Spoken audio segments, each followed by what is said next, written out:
Donc, pour mon moment favori de l'année 2020, ça s'est passé sur un bateau de la garde côtière canadienne directement sur l'estuaire du Saint-Laurent.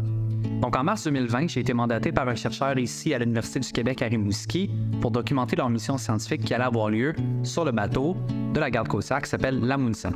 Donc, sur le bateau, on va retrouver des laboratoires puis tous les instruments qui sont nécessaires pour faire de l'échantillonnage dans l'estuaire, dans le Golfe, puis même dans le nord du Canada.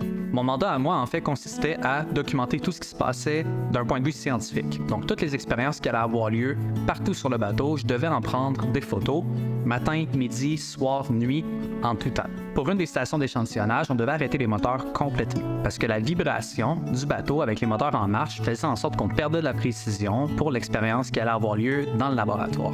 Un peu plus tôt dans la journée, quand on naviguait vers le large, j'ai remarqué qu'il y avait des dos blancs qui nageaient en fait dans la même direction que nous.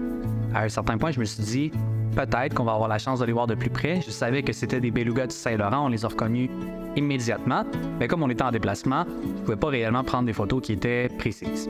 Pendant qu'on était à la station d'échantillonnage pour laquelle on devait arrêter les moteurs, il y a un des belugas qui a décidé de s'approcher tranquillement.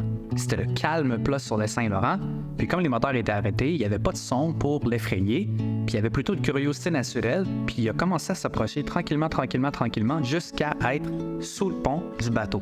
Au début, je me suis dit, il risque de rester 1, 2, 3 minutes, puis ensuite passer à autre chose. Mais finalement, il est resté pendant 45 minutes à jouer alentour du bateau, puis à plonger à répétition sous le pont avant. Comme je regardais vers le bas à partir du navire, j'avais une vue vraiment en contre-plongée à 90 degrés vers le bas, vers la baleine, puis ça me permettait de le voir presque en totalité au travers de la surface de l'eau, qui était quand même assez claire. J'ai évidemment pris une tonne de photos, puis dans cette série en rafale-là d'une trentaine d'images, j'ai réussi à capter le moment exact où il remontait à la surface avant de briser la surface de l'eau justement, puis au moment auquel il expulsait son air avant de prendre la respiration pour replonger ensuite. Puis cette fraction de seconde-là, avec la bulle qui sortait, qui était comme un peu en chapeau de chef, le genre de presque sourire qu'il y avait, les nageoires, les yeux. Je pense que d'avoir été dans l'eau avec lui, ce que je peux pas faire dans tous les cas, j'aurais probablement eu une photo qui était moins nette, moins précise, parce que là, j'étais vraiment en contre-plongée en regardant au travers de la colonne d'eau. Ça permettait d'avoir une visibilité qui était hallucinante.